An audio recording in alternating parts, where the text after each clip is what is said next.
Bigfoot. He's out there. Whoa! The big giant monkey thing that thousands of people have said they've seen with next to no credible evidence ever coming forth. But hold on now. This has always been an interest of mine, and I mean, I don't know if I personally believe in it, but you have to admit the idea is fascinating. So I just want to talk about a bunch of Bigfoot stuff. Sightings, DNA evidence, folklore, debunkings, the origins, and even some more crazy off-the-wall shit I bet you've never even heard of. I know I'm not going to change anyone's mind with this video. If you believe in it, you believe in it. If you don't, you don't. I get that. But I still think it's fun to spitball about it and learn, right? It's Sam Squam Shrekky, and there's one right outside my fucking door right now. He's trying to get into my shed. So let's start out with our good old red-blooded North American wild man Bigfoot. The modern timeline of Bigfoot, the moniker, starts back in the 50s. I know, shit, the idea of a big ape in the woods goes back way further than that. I know that, we're gonna get into that, just stay with me. So way back in the day, a reporter named Andrew Gonzoli got a letter from a guy named Jerry Crew. Now, Jerry was working construction in California, and Jerry says he found some gnarly fucking footprints around the area they were staying in, and that they had found similar footprints before, around the same area. Enormous, barefoot, 16-inch human-looking footprints, right? So Jerry finds that kind of weird, hits up the aforementioned Gonzoli with the name the construction team came up with for the culprit, Bigfoot.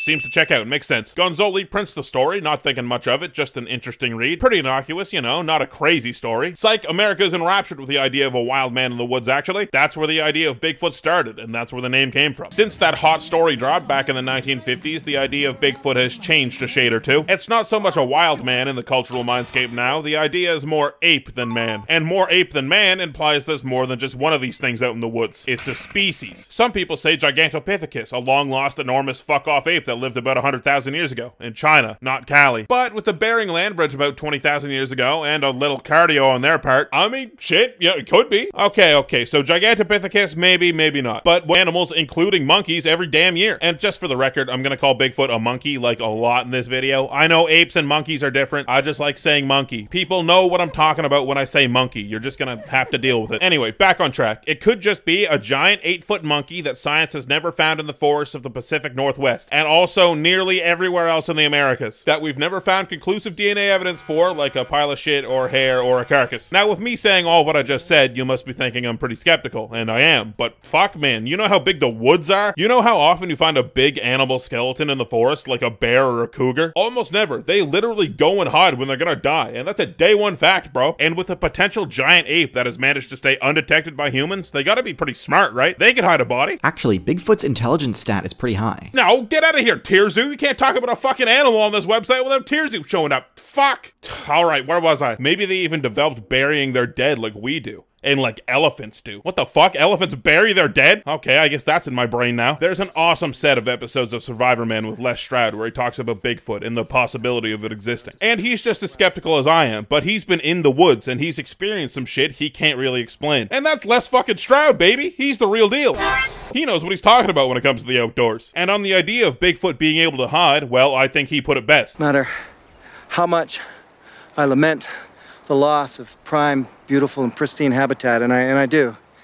The fact is, there's also a lot of incredibly beautiful places and vast reaching areas where anything could survive. So the idea of a big monkey living in the woods, far-fetched, yes, but farthest fetched, perhaps not. Besides, think of all the people that have seen something. I really don't have an explanation for this. Renee really doesn't have an explanation for this. Like seriously, you have thousands, if not tens of hundreds of people saying they saw, pause for dramatic effect, something. How many shitty Bigfoot shows have you watched where the entire concept is that the Bigfoot hunting team goes to an area, interviews some people about their encounters, and then they wander around in the woods at night? That's a trick question. That's every Bigfoot show. But let's focus in on the interviews for a second. Could every single person on every single Bigfoot show, or newspaper article, or online interview, or YouTube video be lying? Yes, absolutely they could be. But stay open-minded with me here for a moment. Even if 99% of them are charlatans, that still leaves tens, if not tens of ones of accounts that are genuine. Or at least not people being attention-seeking tricksters and that they truly believe that they saw something. So you take those tens of accounts and then you feed them through the misidentification filter. Bears are known to walk on their hind legs for considerable distances. Hell, it's not even that rare. And put a few trees and 50 yards between me and them and yeah, shit, I could be fooled. Alright, so slash those tens of sightings down to, I don't know, sevens of sightings. This is gonna get confusing. And then cut another one for the long shot idea that people are seeing escaped apes from zoos, or that were being kept as exotic pets. And we're down to 6s of cases. Obviously, the man in the ape suit is in the mountebank fraudster territory. That doesn't count when we're talking talking genuine, heartfelt sightings. And we'll cut those 6s down to 5s just to be ultra safe. So that leaves us with 5s of cases. I'm gonna stop saying that because it really doesn't work, and I'll just say there's a handful of sightings that the person saw some Bigfoot-esque creature, saw it well enough to know it wasn't a bear or a gorilla suit, and they're not some scumfuck attention-seeking bastard. But with there being so few genuine sightings in this line of thinking, does that help or hurt the argument? What I mean is, if you discount all the fakes, there are so few left over. And if there really is a collection of big hairy people in the woods, wouldn't there be a lot more genuine sightings? And not just that, genuine sightings with good video? I don't know if you guys noticed, but we're 20 some odd years into the 21st century at the moment, and everyone and their mom is walking around with a 4K video, 24-bit color depth at 240 frames per second, low light full frame sensor, 1 terabyte storage ass camera in their pocket. And still, to this day, the least debunkable piece of big monkey footage we have was filmed on a camera that looks like something you'd find in the aftermath of a Victorian era car wreck. I think Bigfoot is blurry. That's the problem. Speaking of which, we're gonna get into this little piece of cinematography here in a little bit, just you wait. But for now, back on topic. The vibe is that back in the day, we had more grainy Bigfoot video because cameras sucked way harder. And in turn, it was way harder to tell it was the fledgling director's buddy Dale just running in the distance in a gorilla suit they bought at Party City for 50 bucks. Do that nowadays and you're gonna get caught hoaxing a cryptid video in 4K, literally. On the list of things people are being canceled for nowadays, I guess that's not so bad. Okay, so that's why we're seeing generally less Bigfoot footage nowadays. Or at least seems that way to me. But there are a few modern clips that have gone around that still manage to be weirdly grainy and shaky and short. I don't know about you guys, but if I saw the legendary Bigfoot, I would attempt to keep filming it. Personally, that's just me. I don't know, I mean, but then there's this guy named Todd Standing who says he's seen these things tons of times and has clear video proof of it. The first one is just your average Bigfoot fare, a big black blob running through some trees. But then we have this absolute banger. Todd said this was a younger, inquisitive Bigfoot that was just checking him out. He stopped filming it because he was afraid where its parents could be. I just want to say, man, he's got some guts putting out something that looks this whack with a straight face. Now, I'm no debunker, but man, this thing just looks like a middling makeup and hair job, right? Like, this is a Bigfoot that would be in a low-budget film. Now, I'm not strictly saying it's fake. I don't know what a fucking Bigfoot looks like. I've never seen one personally. But I think if you got this footage and this is how the live animals actually look, they look like a dude in some movie makeup, man, you've got to just not publish this until you've got a full body image. Which apparently you were only a few trees away from getting, according to this footage. Your life's work, your greatest ambition nearly realized. It's about to materialize in your hands. And you turn the camera off and walk away because you're afraid of more evidence and more Bigfoot showing up. And this dude touts that he has genuine footage. Man, do you know how big genuine, actual, indisputable proof of Bigfoot would be? Ladies and gentlemen, we got him. You think that would be released in some no-budget little documentary? That's front page news the next day. That's on the 6 o'clock news of every station across the modern world. That would be the biggest fucking news since Krakatoa. Hey, you hear the entire fucking world exploded over there a couple days ago? Oh, word? Yeah. You think there's a big monkey living in the woods? Yeah, you know what? I do think that, actually. This is why this shit is so hard to believe. So many people that are way into this stuff, it's like their entire life revolves around it. If Bigfoot is real, they're validated. So they make this fake stuff, and unfortunately, some people fool themselves into thinking it's real. And with so many clear hoaxes and people trying to pass things off as real, totally straight-faced, and trying to make money off it, of course people are gonna look at the prospect of an ape man and say, yeah, right, get real. Okay. And I didn't bring up Krakatoa without reason. Ever hear of the Indonesian Bigfoot called the Orang Pendek? Sasquatch and Yeti, they're no-brainers. They're the red carpet members of the family. Side note, I'm probably gonna get an earful for saying Bigfoot more often than Sasquatch in this video, but whatever. But there's also the Australian Yowie, China's Yeren, Mongolia's Almasty, and Scotland's Big Grey Man. And the list goes on. People have been talking about big tall monkey creatures in the woods ever since we learned how to draw on a cave wall. We've been talking about big tall monkey creatures in the woods since we were big tall monkey creatures in the woods. You think that has something to do with it? Huh. Anyway, Bigfoot or ape man or whatever name you want to give them have been a staple in native cultures all around the world. And it being all around the world, that's gotta be significant, right? There aren't any bears in Australia to mistake for yowies. Ever think about that? Of course you haven't. You only ever think about yourself, never about the yowies. It just blows me away that all over the planet, ancient peoples have a giant ape in the woods myth, especially in North America where there are no even mid-sized apes. Some Native American peoples just think of them as another animal, part of the ecosystem. There's no question whether they're out there or not, it's just accepted that they are. And you'll find that in those communities, a lot more people than average have claimed to see them. Which makes me think, maybe it's a spiritual thing. Maybe you have to attune yourself to the ape vibrations to see Bigfoot. And it's cool, you hear them talk about it and it's like, yeah, it's part of their culture. It's just something that's real. I love that. And it's really hard to find articles on native peoples of other countries and their opinions on their own versions of Sasquatch, at least in a language that I can read. But maybe it's the same deal in those places. Maybe it's more than just a gorilla that's good at hiding in trees. Maybe, They're fucking interdimensional aliens.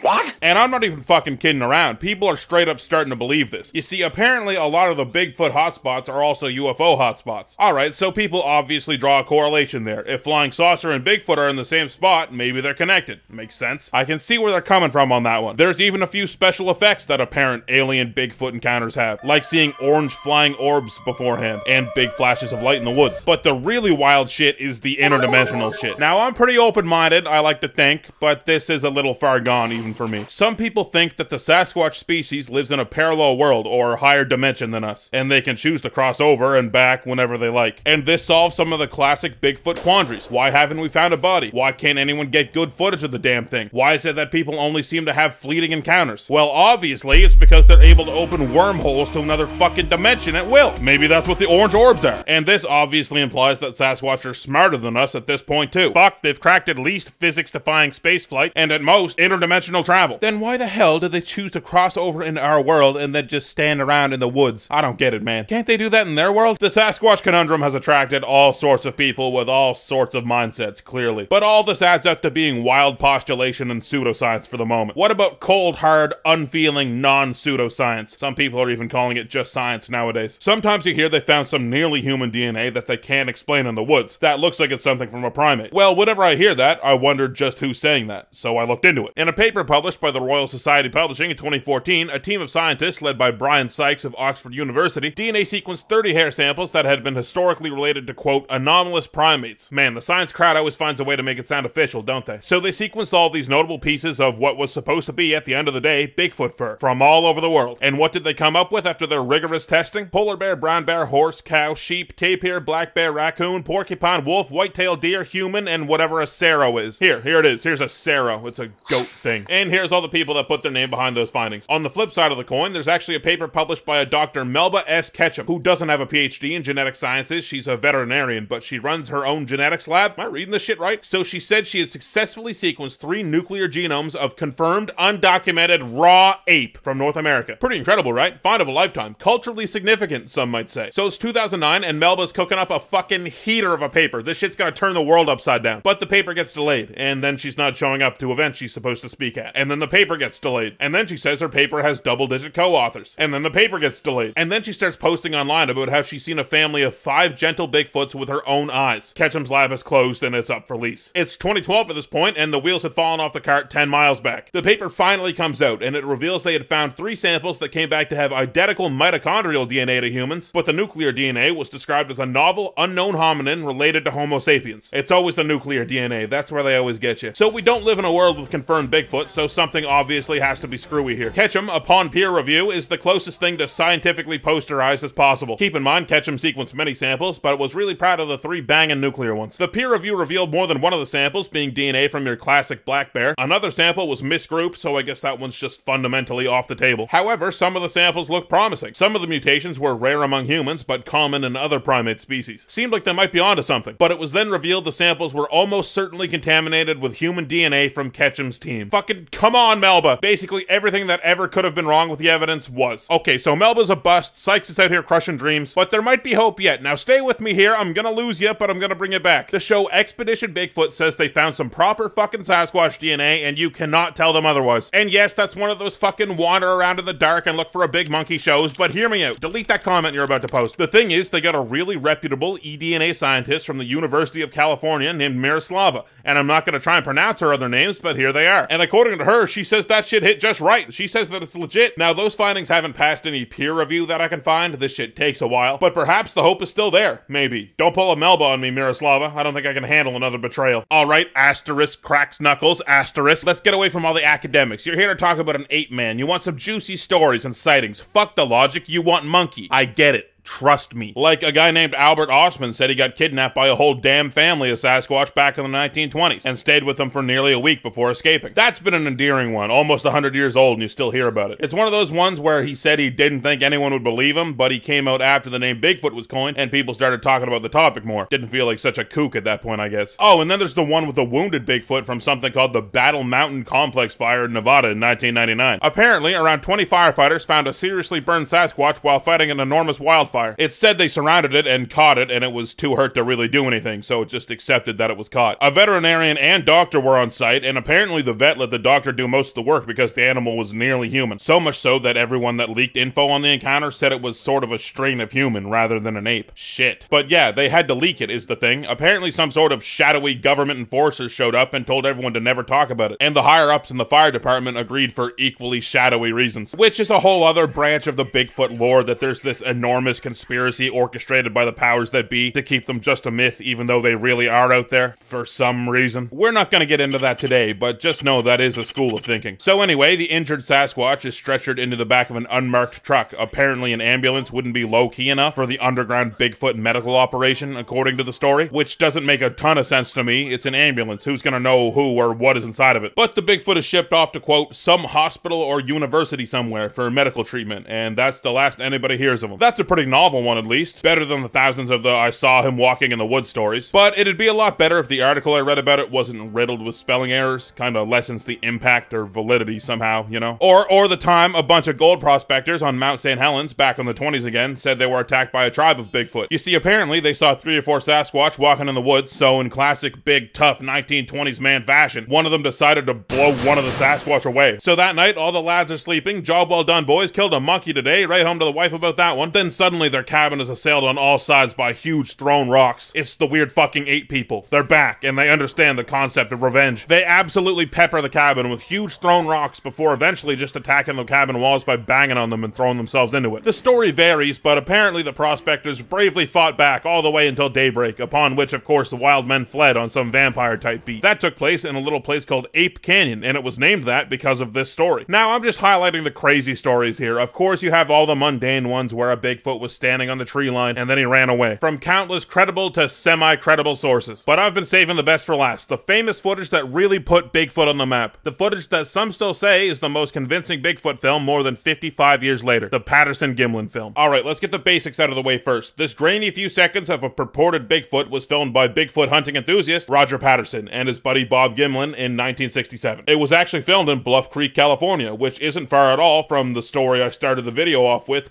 the construction workers calling in about the footprints. Remember that? Roger's story goes that he was actually out in the woods to film a documentary on Bigfoot before stumbling upon the genuine article in the flesh. Like I said, everyone has seen this, and you've probably drawn your own conclusions, but I bet you don't have all the info. Like, for example, Roger Patterson unfortunately died only a few years after filming this from Hodgkin's lymphoma. And even on his deathbed, in the fleeting days of his life, he persisted that his film was real. And Bob Gimlin, to this day, at 90 years old, has been rock solid. He has always said that it is not a hoax. And some professionals agree that the likelihood of it being a hoax seems low, like Jessica Rose and James Gamble, authors of the book The Definitive Text on Human Gait. Yes, there are gait scientists. You learn something new every day. Jessica was solidly convinced they matched the gait of the video in their experiments, while James wasn't so sure. While Jeff Muldrum, professor of anatomy and anthropology at Idaho State, figured they matched some of the details of the walk, but not all of them. And that is a big argument. People say that humans just straight up don't walk like this. But the thing is, neither do apes. Science has been all over this walking shit. Let me read you an excerpt from a paper. Film selected from the range of frame 307 to frame 352, encompassing a 46 frame sequence. The time duration for all of these frames to show on a screen is about 3 seconds. The distance covered by the subject in this time interval is about 16.6 feet. This means that the walking speed of the film subject was 3.85 miles per hour. The average walking speed of a human is 3.1 miles per hour. The alleged Bigfoot was over 7 feet tall, and despite its relatively short legs, we could justify this inferred speed based on a camera speed of 16 frames per second. Yeah, I mean, that's obvious. Everyone knows that. But what my point is that this shit is not solved. This is not in the dirt yet. Very smart people are still taking this little piece of film very seriously. Okay, so the walk is weird, but that's clearly just a guy in a monkey suit. Look at it. Well, maybe to the untrained eye, but when asked about it, John Chambers, who was famous for making the gorilla suits for 2001: A Space Odyssey, which were, by the way, primo, top-of-the-line, bleeding-edge shit at that point, was quoted when asked about whether the footage was a man in costume or not, and if he could make something like it, in saying, "I'm good, but I'm not that good." Which is a very cool way to put it. I like that guy's style. Now, he was one of the best of his time, and that was his opinion, but many other costume makers simply have the opinion of, come on, that's a guy in a monkey suit. It's the same with primatologists. Expert and renowned primatologist John Napier said that he figures it's a real animal they caught on tape, while others are famously quoted in saying, come on, you fucking idiot, that's a guy in a monkey suit. Primatologists are notably ruder than costume makers. Experts disagree all over the place on this little piece of video, but as the years have gone on and we've been able to zoom in and stabilize the footage better, people have argued you could see features on the animal that you wouldn't think would be on a gorilla costume, like breasts for one. But a lot of people argue you can even see muscles moving, and shit, I think you can. Look at this, right? Like, right? Am I crazy? But there's so little video, and that's why you hear it's never been properly debunked, even now, almost 60 years later. There's so little to go on, not a lot of meat on the bone to debunk. So okay, academia is split. We're not getting anywhere with the Poindexters. But if it was a hoax, there had to be some leaks somewhere along the line. There had to be. For God's sakes, Roger was out there to make a documentary on the damn thing. Isn't that a little suspicious on its own? With a rented camera, by the way, which might not be suspect by itself, but for some reason it gives me bad vibes. And if it was a hoax, there had to be a third party involved. Someone had to be in the suit. And that's the thing. A handful of people have come out and said they were that guy in the suit. But the one you'll probably hear about the most is a fella by the name of Bob Hieronymus, which is a cool name, so I trust him more. He says Roger told him he'd pay him $1,000 to walk across this area in a gorilla costume, which is around $8,500 today. Not a bad deal, thanks Bob. All he's got to do is not spill the beans. Easy enough. Well, apparently, my man never got paid for 37 years, and then decided to come out with it then. Probably started thinking around year 35 he wasn't gonna get the money, and then by year 37 he was just fed up. So if you believe the guy stayed quiet all that time, there's your answer, I guess. Bob Gimlin obviously says this isn't true. And then there's a costume maker by the name of Philip Morris who said he was the guy that made the suit for Patterson, and then sent it to him by mail. Morris claims this, but has no evidence, no mailing receipts or a work order, or any proof he'd ever mailed or spoken to Patterson ever. And the suit never turned up either. Like, if it was a suit, no one ever found it. Maybe they destroyed it right away. Old Patty saw it as a sunk cost investment, maybe. But still, you'd think that a probably very expensive custom-made gorilla suit, better than the ones they used in 2001, might be something you want to hide in a storage locker somewhere at least. So we have some people saying it's a hoax and they were involved. The scientists are split down the middle, and the two guys who shot the film have never stuttered in saying that it's real. So I guess it comes down to you. Do you think it's real? And that's what it all comes down to. What do you think? Are the numbers for the thing being a real thing really there? No. Are 99% of the witnesses at all credible? No. But I think when it comes to this kind of thing, you can have a lot of fun just thinking about it and hearing stories. And to tell you the truth, there's still a lot to cover when talking about Bigfoot, man. But I want this video to end eventually. But seriously, like, I could make an overanalyzing Bigfoot part 2, no problem. It was fun, and there's still a lot of crazy shit to talk about. After doing some actual real research for this video, my opinion on the realness of this thing may have shifted a bit. I won't say which way, but you watched the video, you can probably tell. But do you really have to believe there's a gorilla out in the woods to have fun with it? I don't think so. I still love playing around with the idea and hearing about supposed encounters. But for those that do believe, in the face of it all, fuck it, more power to you. And shit, I mean, with all these people wandering around in the woods at night, they might end up being right someday. You never really know, do you? But until that day arrives, you bet I'm still gonna be watching and reading about this fucking monkey. Patreon shoutouts. If you want to see a brand new video from me and help support any of my future works, you can support me on Patreon for just a few bucks. Link, as always, is in the description below the video. Biggest shoutouts go to my top patrons, Danger Stranger, who drank the contents of a lava lamp and on top of not dying somehow, is now bioluminescent. Daniel Ward, who scored a 320 in a game of bowling, and the World Bowling Authority is still looking into the matter. Fritz Sullivan, who was the first to solve a Rubik's Cube. Fritz Sullivan, who was the first to solve a Rubik's Cube while wearing Edward Scissorhands' gloves. Garrett Kane, who has proposed to 14 women he hasn't even known and is still running with a perfect record. Jared Berkman, who shot a bird out of the air just before it flew into a commercial airliner's turbine on purpose. John, who can create an F1 tornado just by spinning around really fast and making vague tornado sounds. Kevin Hall, who was about to be assassinated by throwing knife but caught it and went and winked, thus voiding the contract on his head. Sean Martin, who has saved a different kitten from each different kind of tree, and people are starting to get suspicious. And Thomas Lautenbach, who won the Thumb Wrestling World Championship by using his signature move, the Phalange Obliterator. Even more huge shoutouts to my other fuck you money patrons: Agent Rhino, Brendan Murphy, Donut, Dylan Calvo, Eli Yakubowicz, Kennedy Stapleton, Omega Fighter, Stephanie Riches, Tiago Nascimento, Varunda, and Whitrow. And of course my god overanalyzers: Alex Fritz, LAQPZM, Andrew Watchett, Austin Gallup, Be My Valentine, Big Thirsty, Braden Shanahan, Brando Espinoza, Kate Stinson, Charles Barnett, Christopher D. Sampson II, Dan Bertel, Dizzy Payne, DJ Jax, Dominic Saint, Doran, Emperor Tromadlov Dromai, Ethan Standel, Glintlock, It's Carton, Jaziel Martinez, Jackson, John Ajaka, Josie Tiffany, Justin Fletchall, KT and Den B, Lord Wingding, Medium D Speaks, Michael Conrad, Mike the Magic Man, Mitchell Gobrecht, Nathan L, Nathan William Sizemore, Nickel Pickle 582, Nicholas Abbott, Papa Jaka, Phil, Philip Conti, Ranga, Reese, Rocket Mist, Ryan Maxwell, Stabdog, Steinwan, Super Snipper, Vavina Lockfire, William Willett, Zachaholism, and the Bareface. Next up, I want to talk about something a little more intense, dramatic, a little more Hollywood, a little more fighting with ladders.